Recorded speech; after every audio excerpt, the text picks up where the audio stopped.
Halo guys, welcome to NHTech ID. Jadi kali ini iPhone resmi Indonesia akan segera hadir pada tanggal 28 Oktober untuk pre-order dan 4 November resmi hadir di Indonesia.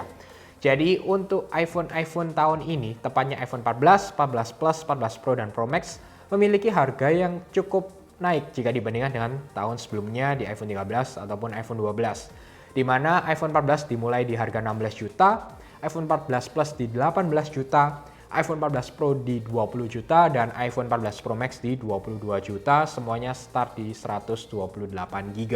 Di sini jika kita bandingkan, memang harga di Amerika tidak berubah, harga di Singapura pun tidak berubah. Jadi di Indonesia yang memberikan harga kenaikan tersebut. Memang kita bisa lihat juga kurs luar adanya kenaikan ya jika dibandingkan dengan tahun-tahun sebelumnya. Di sini aku hanya ingin sharing, jadi ketika aku lihat ini adanya penaikan harga mulai dari iPhone 12, di mana itu pertama kalinya adanya peraturan IMEI yang menyebabkan kita harus mendaftarkan IMEI, atau dalam arti kita mendaftarkan atau membayar pajak ketika kita membeli iPhone atau HP lainnya di luar negeri untuk digunakan di Indonesia.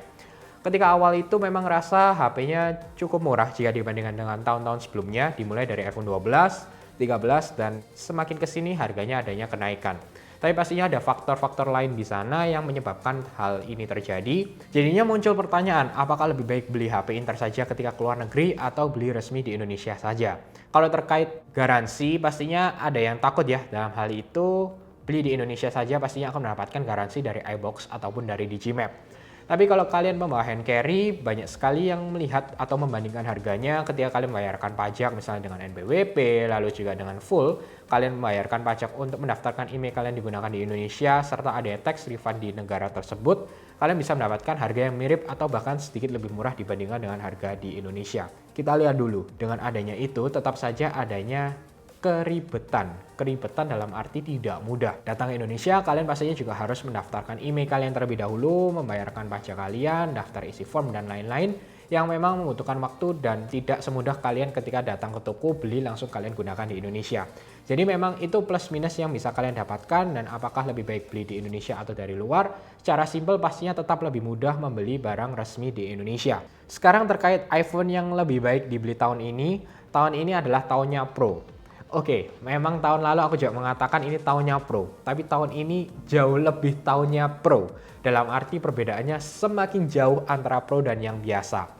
Tahun ini, kalau misalnya kalian ingin membeli yang biasa, aku sarankan kalau misalnya budget sesuai, langsung saja ke iPhone 14 Plus ya. Kalian ingin mendapatkan bodi besar pertama kali yang diberikan oleh Apple tanpa harus mengambil Pro Max atau seri tertingginya dari iPhone.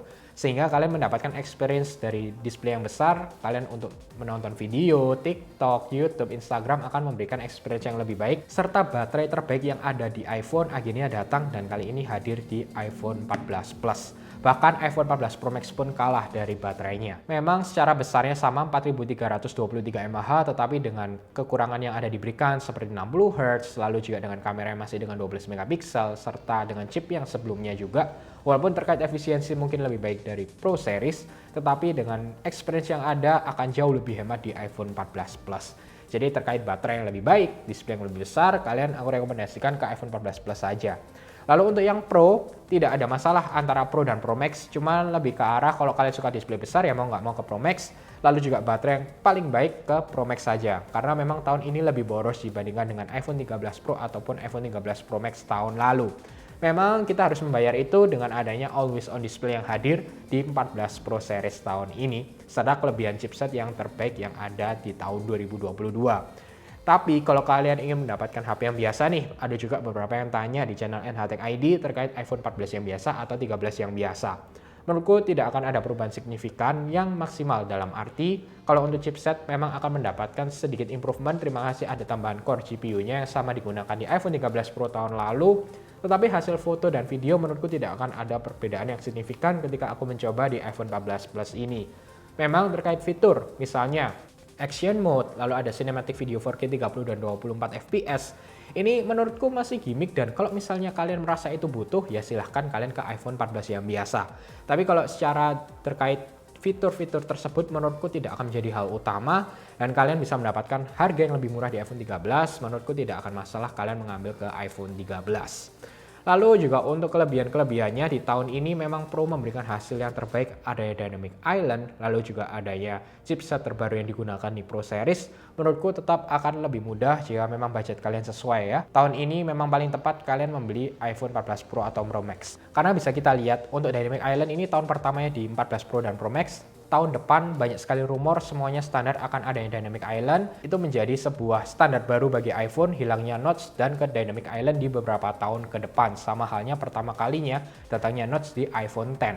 Lalu untuk kelebihan lainnya, kalau kalian tanya memang tahun ini masih tetap menggunakan Lightning port. Tapi perlu kalian ingat, karena memang walaupun perubahannya ke USB-C, cas pun secara garis besar charger masih kebanyakan menggunakan Lightning port ya untuk umumnya bagi pengguna iPhone. Lalu juga bagi yang pengguna MagSafe charger, misalnya aku juga sekarang sudah mulai mencoba ke MagSafe charger, tidak akan ada masalah menggunakan Lightning ataupun USB-C. Jadi secara cas pun tidak akan ada masalah. Transfer data pun misalnya di Apple ecosystem dengan Mac, iPad menggunakan AirDrop, ataupun jika misalnya kalian menggunakan cloud, iCloud atau dengan OneDrive, Google Drive, semuanya akan mudah digunakan. Jadi banyak juga yang mengatakan dari Bloomberg untuk USB-C ini akan hanya sebentar atau sebagai persinggahan saja dengan adanya peraturan baru untuk wajib menggunakan USB-C dan akan ke full wireless tanpa adanya kabel yang hadir di iPhone ke depannya.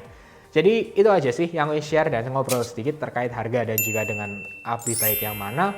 Tapi kalau perbandingannya kalian ke Android atau perbandingannya ke iPhone sebelumnya, perlu kalian sesuaikan dengan budget dan harga yang naik turunnya sudah mulai berubah ya, karena dengan adanya 14 series yang akan masuk resmi di Indonesia, sesuaikan dengan budget kalian, apa yang ingin kalian butuhkan, dan kalau misalnya kalian kurang lengkap bisa langsung cek di NHTech ID dengan berbagai review untuk iPhone 14 Pro Max, iPhone 14 Plus, dan juga perbandingan-perbandingan dengan beberapa HP lainnya yang ada saat ini. Oke, semoga kalian suka dengan video ini, jangan lupa untuk share, like, subscribe, dan sampai ketemu di video selanjutnya.